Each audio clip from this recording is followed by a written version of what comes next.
All right, and we are live. So, good evening, ladies. So, we're going to use these book club questions in the chat window to help us talk about the chapters. So, we read chapters 2, 3, and 4. Oh, let me read it. So, all right. So, question 1. What was your favorite part within the chapters 2, 3, and 4? Don't know if I had particularly a favorite part, but I learned so much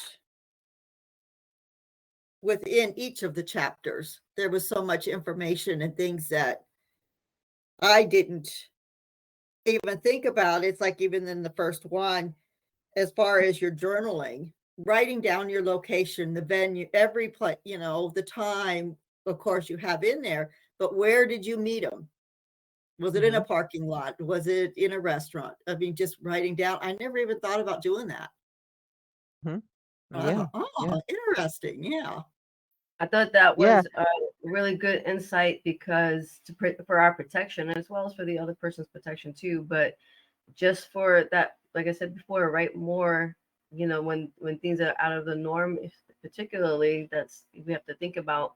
Okay, we just it has to. It could be concise. It doesn't have to be a long paragraph or anything like that. But it's something to bear in mind, especially as new notaries. Yeah, absolutely. Like for many of my appointments, I meet people. Sometimes I'll meet them in a parking lot. I had one loan signing where we signed outside the Publix on one of the tables with the bench. So definitely adding in the notes, like I in the address location of notarization, I put the address of Publix, but in my notes, I made sure I put, we met outside the Publix, because you just never know when somebody's going to ask you that, and are going to notarize for so many people. It's like, I don't remember if we were outside or inside. So having those notes is definitely key. Mhm.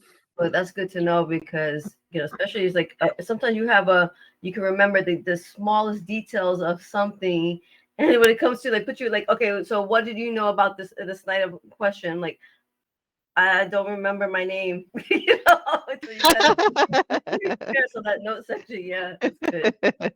Right, right. Now, one thing that I did highlight in chapter 2 was jurisdiction and venue and how they are Mhm. two separate things. And so, um,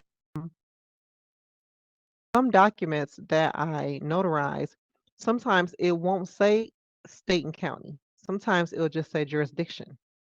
And so, you being able to know, oh, I need to make sure I put, you know, um, my venue information here. you know so if it doesn't have that, then the jurisdiction, you're going to put both, state of Florida, and then you're going to put what county you're currently in during the notarization. So I thought that was really cool, because I know for some people you would probably be looking like, okay, I don't know what this is for. I don't know what jurisdiction is for. I just know state, county, right? I've never seen that on anything. So yeah, that's good to know because I would have. I would Yeah, have what? yeah. Uh-huh, uh-huh. All right. Now, within the chapters that you read, did you have anything that you came across that was like your least favorite? Like you just like it was unpopular opinion to you? Like I know he has like in these notes sections, and some of the stuff I see in the notes is kind of like, I don't know if I agree with that. Did you guys think the same? I don't have no experience to know, but I think when he talks about having the person in front of you, even if they don't have to be there, they can sign it ahead of time. Why not? If they can sign ahead of time in front of the witnesses, that they why not sign it? You have that notary person there with you, and like I would feel better, especially with all these fraud cases that's coming along, and especially like being so green. Actually, I haven't even done a notary yet, so I'm looking forward to that. But that would make me feel a little bit better. I was watching the video from the NNA about the licensing. And it's like I just got that license book, like, and just that alone was making me nervous. All the different kinds of things you have to, you need to features you need to look for. I'm like, okay, yeah. Mm-hmm. Yeah, I agree with him on that. Like, instead of it being an acknowledgement and they can sign it before, why not just sign it while I'm there? It's like it just, but he did say, in some cases where, if a person needs them to sign that document in their face, but they're not going to be able to be present when the notary is present, but then again, he said, well, why not call the notary and see if they can be present? Mhm. So yeah. So yeah, I had to agree with him on that. But let me think. Did I have anything that was my least favorite? Was something in, let me see. Trying to see what chapter it was that I had highlighted in the notes. Hmm.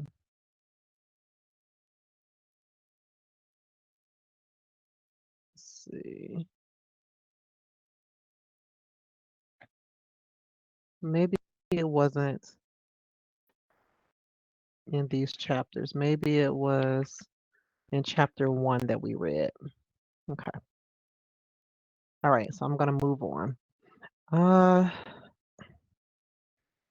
what did you think of the writing? Are there any standout sentences? Like were there any sentences within the chapters that kind of just stood out to you? Like, like, okay, the way he put that is kind of, okay, kind of just made you think. Well, Going back and I like the way oh, I'm sorry. Go ahead, no, that's Donna. okay. I'm looking through. So go ahead.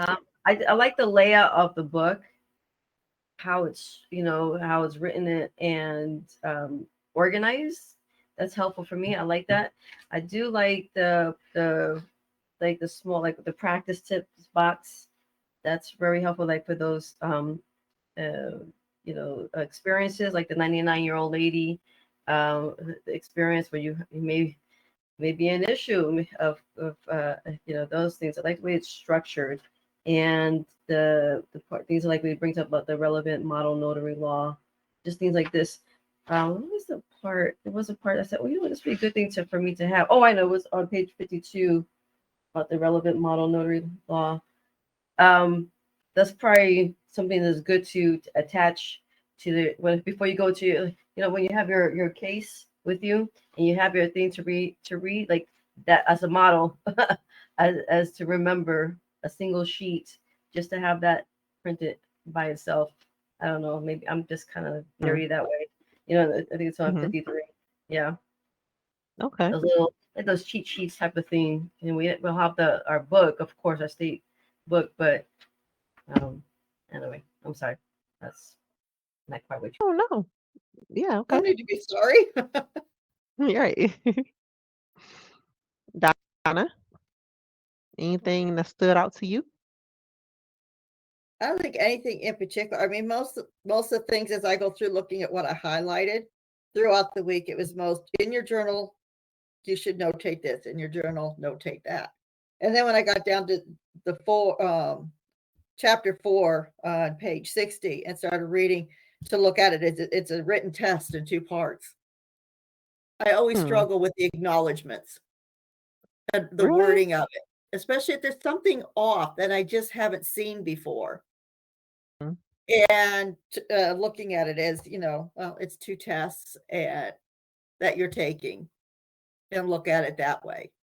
But I also mm, know that the SOS, the Secretary of State notary lady here in Montana, she's been awesome. I'll send her a message. I don't get this because there was one, it was a quick claim that I had to do. And the guy asked me, you in Montana, do you need witnesses?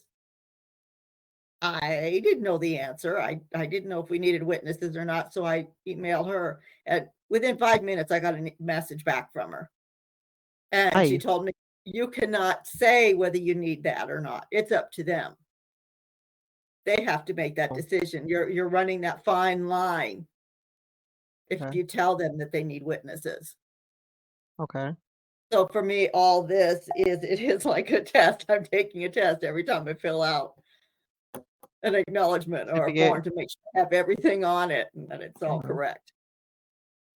Okay. But he did a great job with, from what I'm seeing, I really like the way it's laid out. And Well, I know what stood out to me was a few things. So that acknowledgement part, certificate, yes, because you're not going to always see a certificate that's going to have the title of what type of notarization is going to be. So you have to be able to look at the words that are in the certificate and figure it out. Now, in Montana, that's interesting to know. You can't tell them whether or not they need a witness, but when I do notaries, do general notary work, I usually have them share a copy of what it is I'm notarizing. Because if I see the document and it has space for a witness, then yeah, it says here that you need a witness. So yeah, you're going to have a witness because it says it right here on the paper, that I'm looking at. I would hate to get there and see it says witness on the paper and then I can't do it now and I'm wasting my time coming out here to meet you, so um, maybe that could be something you have them do from now on. Maybe they could share a copy of the document with you. Everybody has a that's smartphone for the usually, most part, yeah, so and that's have usually them take what a I do. picture. I Okay, usually tell them, yeah. send me a picture of Mm, the document and all that. And she mhm, also told me that if they want a witness and it does not state on there to have a witness, then the witness can be there and sign in a separate area of the document or below or whatever, stating that they're the witness. But I have to make sure in the journal that you notate that that's who that was. That was a witness. mhm. Okay, So, oh, cool, cool. And then another thing that stood out to me is notary fees. A lot of people they they get confused about the fees, and for general notary work, is not any confusion unless you're in a state where the fees are not given. But for most states, they tell you what you can charge. So it's never a question of what can I charge? It's right there. You could charge this for your state. Now, with some states, the fee to be charged is either by signature or by act. So that will only be the confusing part. Like, okay, how do I know if I'm per signature or per act? You just look in your state handbook if your state has one. And then the marketing, the advertising and marketing, I found it very, very interesting.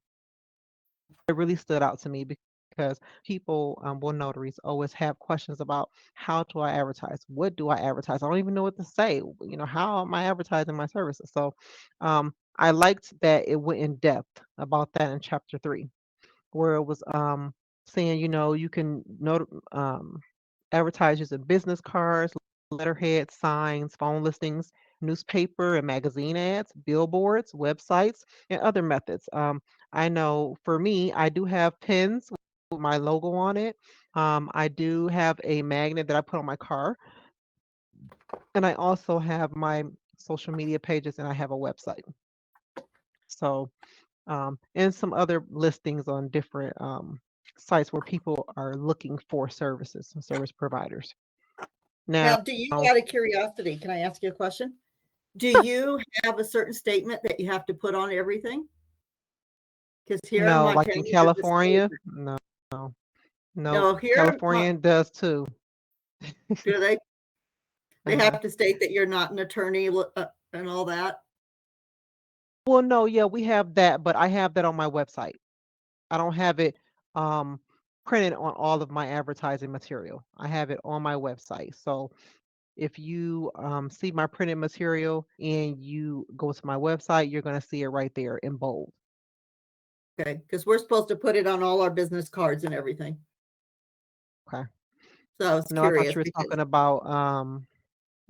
about in California how they have to have something printed on all of their notarizations. Like it has to be boxed in and everything. It's like really particular. no, So there's a little no. paragraph or a little statement that we have to put on all our advertising and stuff like that. Okay. All right. Yeah. Yeah. I have to post that too. I have to have it posted somewhere. So yes. All right. And then what else? Oh, notary advertising cannot be misleading. Mhm. A lot of notaries do that. A lot of notaries do that. They mostly I see it with their hours. People want to put that they're available 24 hours because they think it'll stand out and it'll be better than the other notaries. Well, I'm going to be available 24 hours. Well, how are you going to offer services 24 hours if you are not willing to work anytime within the 24 hours?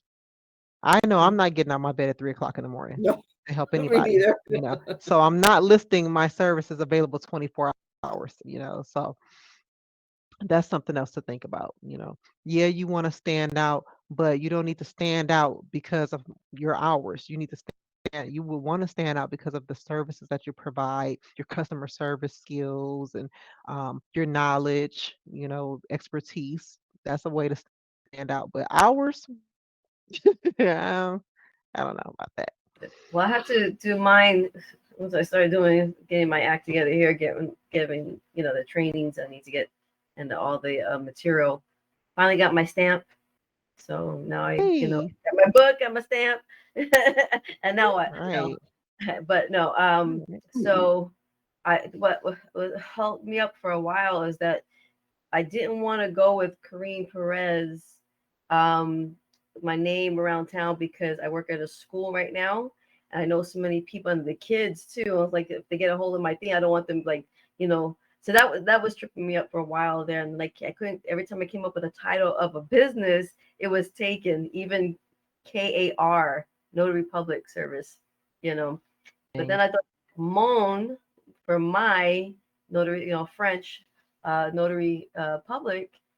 And so now I got to go through, okay, if I want to do that change, I want to change that to make my official name. And here I Okay. finally got my stamp and my with my name on it. So what do you guys think? If I should I think I have to send everything back in, requesting everything in a new name, right? For that's what the Secretary of State is. So anyway, but I need to make money because now I spent money on all this material and studying and classes, and so I don't want to. But I was looking at some from Groupon, and it was one thing about a hair cutting service in Santa Barbara, California, and it was me. I think it was me salon, or something like that with MI, which is my salon. I'm like, there you go. There's your answer, Kareem. Why not have it Moan Notary Service, public services? I'm like, okay. I was listening to the naysayers, and they say no, nobody's gonna get No, it. your business name can be anything you want it to be, but your notary stamp has to have the name that you were given. Yeah. Well, That's not that anything you too. could play around with. Yeah. But with the business name, you can be as creative as you want to, as Okay, great. Well, I'm long gonna as it's I'm not gonna go with taken. that. Yeah. Yeah, and it's not, but Good. yeah, I was looking at that. I was like, okay, that's it. Like, so for my advertisement and stuff like that, when I was looking at that, okay, all right, great. Cool. Cool. All right. Now, was there anything that surprised you the most while reading the chapters? Mm, Well, no, it's not surprised me the most. It was like we were talked about before about where we um where we are in certain places. Like if it could be Thanksgiving and you happen to be notarizing something on it, would that notary really be? Is it legit? Would they really go out on the way on a holiday to go sign? You know, something for somebody. You know, or unusual time. My time because I work full time right now, and it would be by appointments. You know, Yeah. I have very Yeah. limited time, so I need to build my business by a lot about word of mouth, and that's what I'm doing right now with people I know. Okay. Okay. Um, anything that surprised me? Um, I don't know. Let me look. Let me look at some of the stuff I highlighted. 'Cause I don't think it was anything that surprised me, only because um most of the things I read I've been doing. Like I said, I've been a notary for a little over a year now. So I have been able to, oh, I know what surprised me. People performing notarizations on airplanes, boats, trains, or other vehicles near state or territorial boundaries. So I thought that Mm. was that surprised me. Like airplanes, boats, trains. Hmm, okay. Oh, I that's guess true. that. Yeah, yeah. I guess would be for people who carry their stuff with them all the time. Like I don't carry my notary bag with me all the time. I probably could, but see, I'm in Florida, so I don't want my stamps to be damaged because it gets extremely hot. So I wouldn't want to leave my bag in the car with my stamps in them. Now it's cooled off now, so it wouldn't matter. I could leave it in the car. It's cool. I don't have to worry about anything bleeding or anything like that. But I couldn't imagine having my stamps in the car while I'm out and about, in that heat. But I guess some people, they manage. If you don't live somewhere where it's hot majority of the time, like I do. And then also what surprised me is, and I don't think there are any states like that, but then again I don't know. I've only been commissioned in one state. But there are some states, there are some states. Oh, okay. Lisa, she leaves her bag in her car. I get too Now worried it about said, leaving it in my car. yeah, yeah, and God forbid I've had somebody break in my car before, you know, that would be terrible. Yeah. That would get me Oh, you said nervous. you don't, Kim? You don't leave it in your car, or you do? I said no. Now, something that did surprise me. It was saying that there are some states. I'm going to go get it now. Oh, she said she left hers in her car. She about to go get it right now. There are some states where if you are in a neighboring state where it borders another state, you can be commissioned in that state too. Now, I know there are some states that will allow you to be commissioned in another state too, but I didn't know that like it was kind of like an automatic thing where you were allowed to if you're bordering, like if you stay close to a border state or something like that. So that was surprising to me. Well, I was like, oh, okay. Very interesting. Now, one thing, like if you're a remote online notary, like I'm a Ron, so the venue could get tricky. That's why they have like a separate training for that because your venue is going to be where you are at the time that you're notarized, along with the state that you're commissioned in, which is your jurisdiction, right? So when I do online notaries, I have to be in Florida because that's where I'm commissioned. But I can notarize for you in Montana, but my venue is still going to be Florida and it's going to be Broward because that's where I am. It wouldn't be Okay. wherever you are, Right. you know. Okay. So, but if I was doing general notary and let's say you stayed in Weston, then I will put whatever county Weston is in for my venue because that's where I'm at the time of notarization. So those things can get confusing Mm-hmm. with Ron. So yeah. So that was my surprises. Let me go back up. How did your opinion of the chapters change as you read it? I don't think I had that happen. I don't think it changed the opinions Yeah. because I wasn't, I didn't know Hmm. much about the book anyhow. So until we started getting Hmm. into it. So I don't think it's changed any. Right. Yeah. No, it didn't. Oh, but you know what? I did have one. So it said on here that you would not administer an oath doing an acknowledgement. But I have come across some acknowledgement certificates where it has a two-part to it, where it'll have the acknowledgement and it'll have the oath as well, but it's still considered an acknowledgement because of the acknowledgement wording. But, and I forgot who told me this, I forgot who I listened to, but it said if you're doing an oath or affirmation, even though it says acknowledgement, you would put that as a jurat because you're going to be doing an oath and affirmation, and you wouldn't normally do that with an acknowledgement. You would do that with a jurat. So I was like, oh, okay. So that did, I was just like, okay, because I've physically seen it, experienced it where it's a two-part. So my opinion did. How would you know if it's a two-part? Well, from reading the certificate. Reading the certificate, you're gonna see it. Before I do any notarizations, I always like to look and read. Like it said on here, always proofread. Um, what chapter was that? Was that 4? Where it said you always want to make sure you proofread. I always make sure I proofread the certificates before I notarize them. And if I have an acknowledgement and it does have in there anything about oath affirmation, I'm going to put the notarization type in my journal as a jurat. I'm not going to put it as an acknowledgement. And if you want to even take it a step further, you can put in your notes, that it was a two-part certificate or whatever. All right, let's see. That's good to know. It is.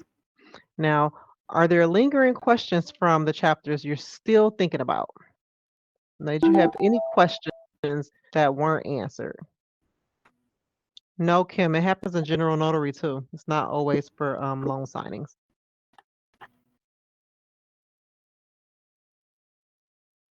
I didn't think I had any lingering questions or anything like that. I thought it was very well written to where it answered any questions that I would have had.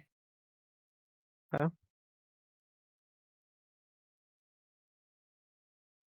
Now, what about this in the note section where it said a not too serious suggestion, but the author believes the acknowledgement type of notarization should be eliminated and replaced by the signature witnessing notarization. What's your opinion on that? I was thinking about that, but more to meditate on what that meant to me. I guess as soon as I guess once I have a signing and stuff like that, then I'll be like, okay, what was that again? What about you, Donna? I'm looking it up. Excuse me. Okay, so the author believes the acknowledgement type of notarization should be eliminated by replacing it with signature witnessing. I don't know. I don't think it needs to be replaced. I don't think it should be. I kind of prefer for the person signing the document to sign in my presence, whether it's an acknowledgement or a jurat. Although I Right. know the rules state that for acknowledgement, they don't have to, but I would prefer it. I just would. Yeah.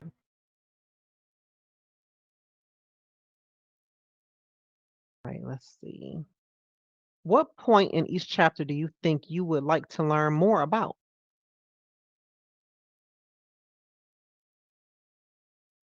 In the 3 chapters.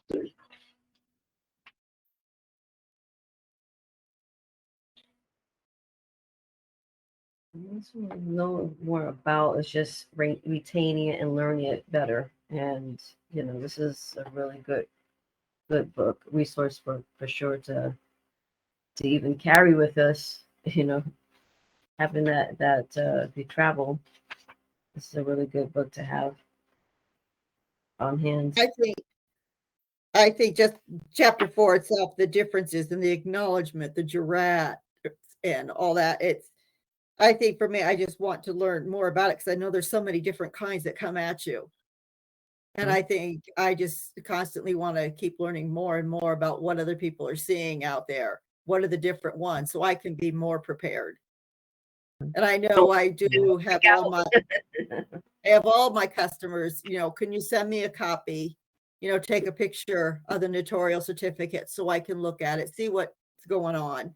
If it's not part of the whole document, I don't need every single page of the document, just more where the notarial certificate is so I can look at it ahead of time. But it's all part of the preparation, but I want to learn more about the different wording and stuff like that so that I can be ready. Yeah. And there are different documents that you can Google so that you can see the certificates. I do it all the time when I'm doing any type of training for people to get exposure to the different type of certificates you come across during general notary. I have some uploaded on my YouTube channel for the group if you want to take a look. Okay. All right, let's see. Was there anything in particular that you learned from these 3 chapters that you didn't already know?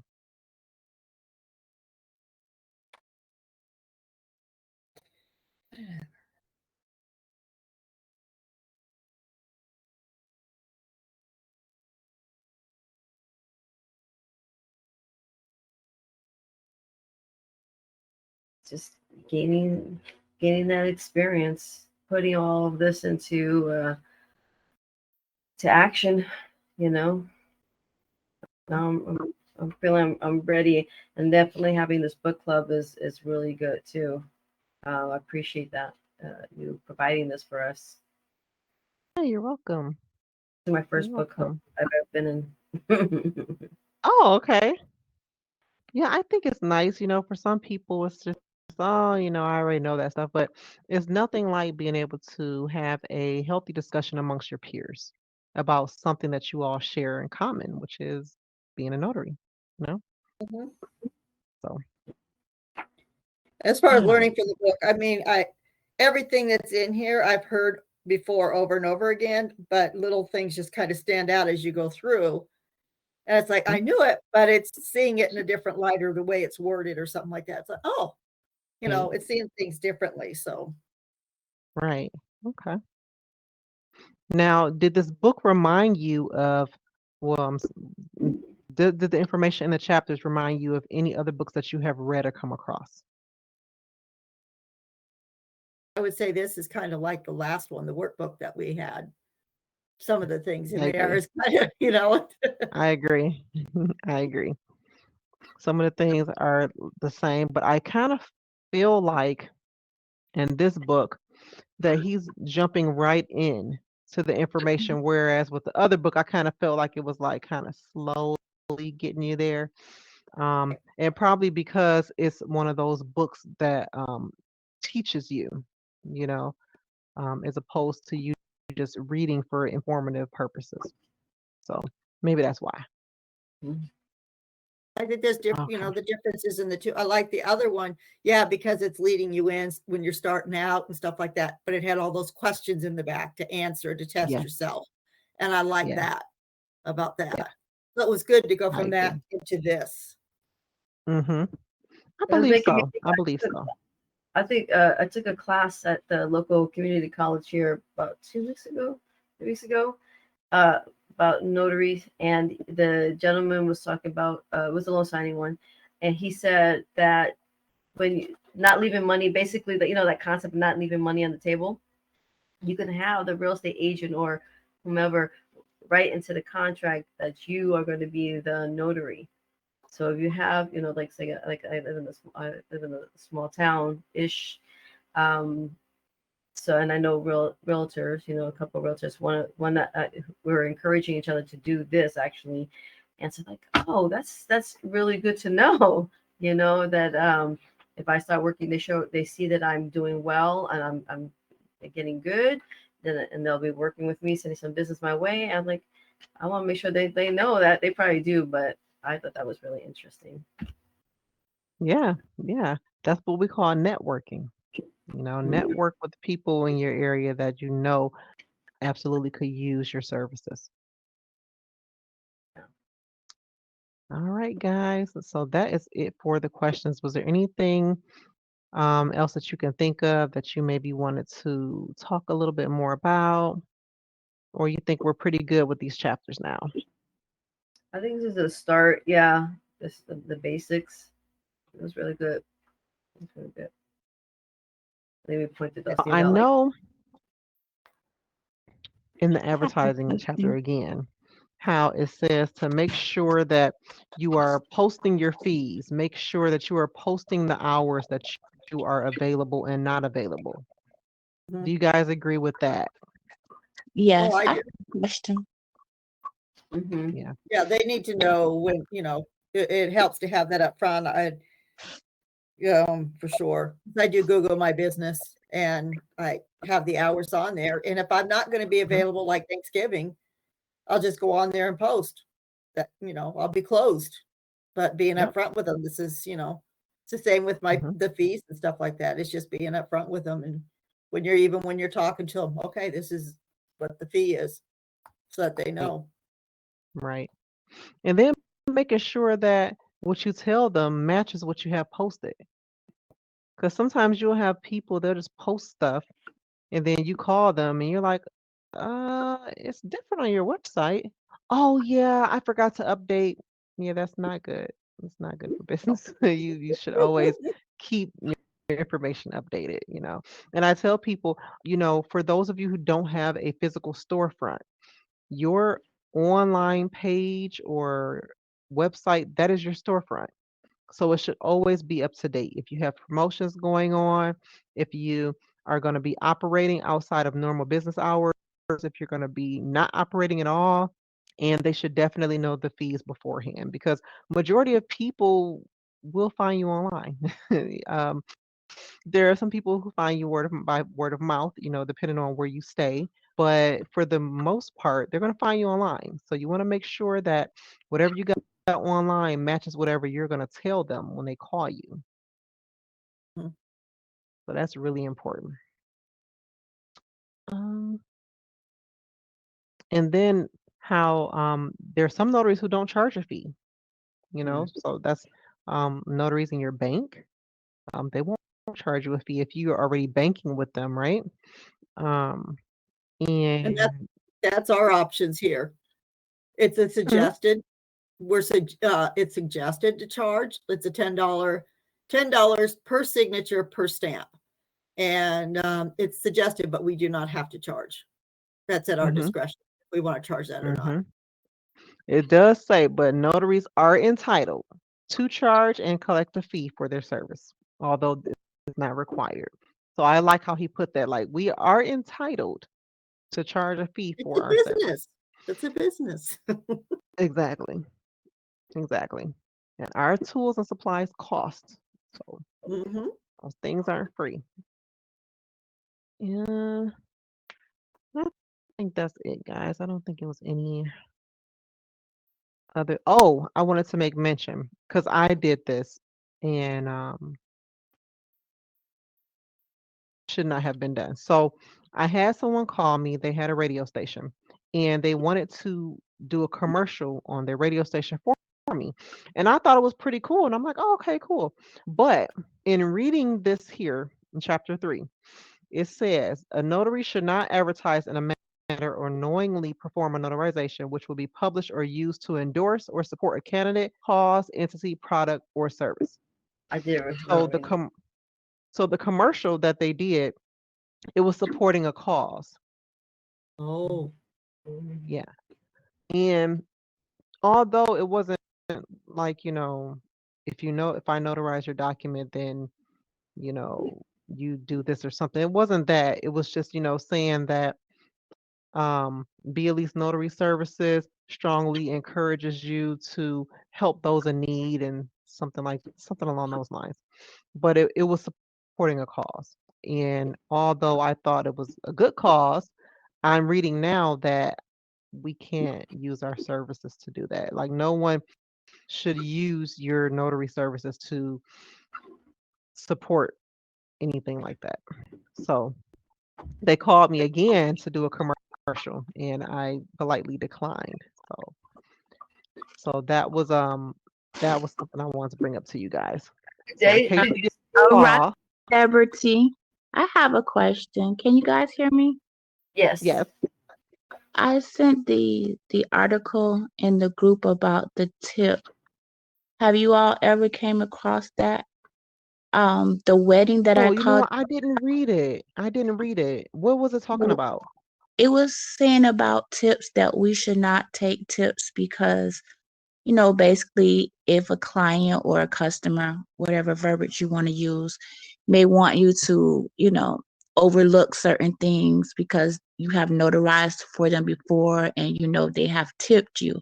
And the wedding that I called you about that I was nervous about, I told them what the price was.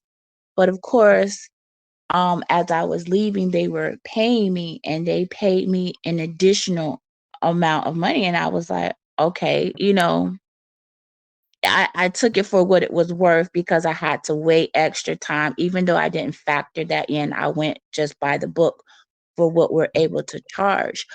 But if they are paying you, in the form of card, Cash App, Venmo, whatever, how can you control if they tip you or not, after they send you the payment? I mean, are you really supposed to reject it and tell them, no, you can't take it?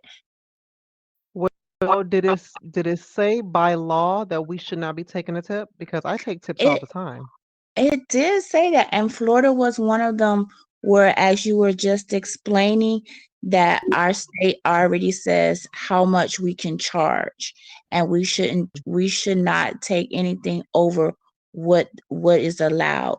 Now, like they said, with other states where the price is not set, you still should not charge more than what is a reasonable price. But I was just really concerned about like the tip. Like, what if someone just leaves you a $5 tip? You tell them it's $10 for here, $30 for your travel, and they just give you $45. You know what I mean? Like, is that an excessive amount, or they're basically just saying no tip? But how can you control that? Depending on your form of payment, other than cash, you could just say no, thank you. But other forms of electronic payments, how can you control that? And is it Okay, I'm really reading it right now. Hold on, let me see. Safest choices: don't accept tips for notary services. Never accept more than the maximum fee allowed by your state. Do not accept non-money gifts from customers. State notary laws generally do not directly address whether notaries can or cannot accept tips in addition to the maximum notarization fees. While your state statute may be silent, it's important to remember the notary's central role is providing impartial services. Accepting compensation above and beyond the maximum fees for the Notarial Act, travel, or other ancillary services allowed by law could be seen as improper influence, even if it seems at the time like the signer has no ulterior motives. For example, suppose a customer regularly provides you with tips and then later asks you to ignore a problem with his identification during a notarization. When you refuse, he will say, "But I've always tipped you in the past. Can you just overlook the small discrepancy with my ID?"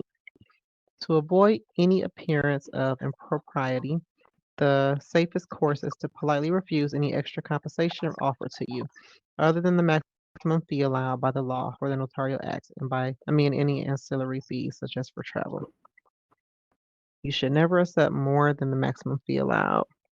If you're in a state that sets a fee schedule such as California, Florida, or Texas, remember that the fee you receive for your services may not exceed what you're allowed to charge for notarization.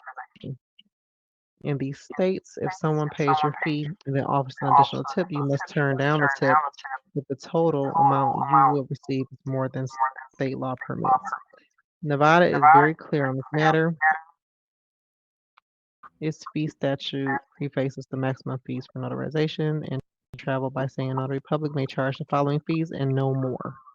Accepting tips is less clear in Arkansas, Iowa, Kansas, and Kentucky, where notary fees are not set by state law. Maine does not set a maximum statutory fee. Even your state allows you to charge any amount you choose. The best ethical choice would be you should not accept non-monetary gifts or gratuities from customers. Some notaries might think these types of gifts are different. Well, exactly? I don't know. Whenever I'm given a tip, I always record it on their invoice, but I don't know. I guess that's something that you would have to think about. This article is like 3 years old. Yeah, you know what? It was either the NAA when I took the course here, or is it the gentleman? But as long as he didn't say that because we're in California, obviously, that we couldn't take a tip. You just need to record it in the book. So maybe I missed the part where he said it was another state, but it was here in California, obviously with the I can't remember was it with the gentleman Tom or it was NA, but they said as long as we put it in and we state that it's a tip and the amount. I don't remember them saying that we couldn't do it. They stressed it in California. That's Oh, that interesting. is a I'll good. get a This hold is of a good NNA. article. Yeah, they That's sent Definitely send that something to think about. they send the articles every month, and that was the new newsletter for the month of November. And you know how they have different sections. And I read that and I was like, okay, how do you get around? Yeah. Wow. And what state are you in, Kim? We're in Florida. Florida. Oh, Kimberly's in Florida too. Yeah. Mm-hmm. Yeah, that's Well, something to think about. That's definitely I something to know. think about. I guess that's all of our homework. Yeah, that is definitely something to think about then, because I'm tipped a lot for my services. For, coming right away, like, they may tip me because I was able to be available at short notice. Sure, yeah. If they just were really happy with my services. So yeah, that's something that I'm gonna have to think about and consider, because I definitely don't want to be um operating outside of what is allowed in my state. So, Good for bringing this point up, Kimberly. thank you, Kimberly. I saw you had posted it and I was gonna read it, but I never got around to it. Are you going to talk about the SMART in the group, or is that going to be separate in the book club? I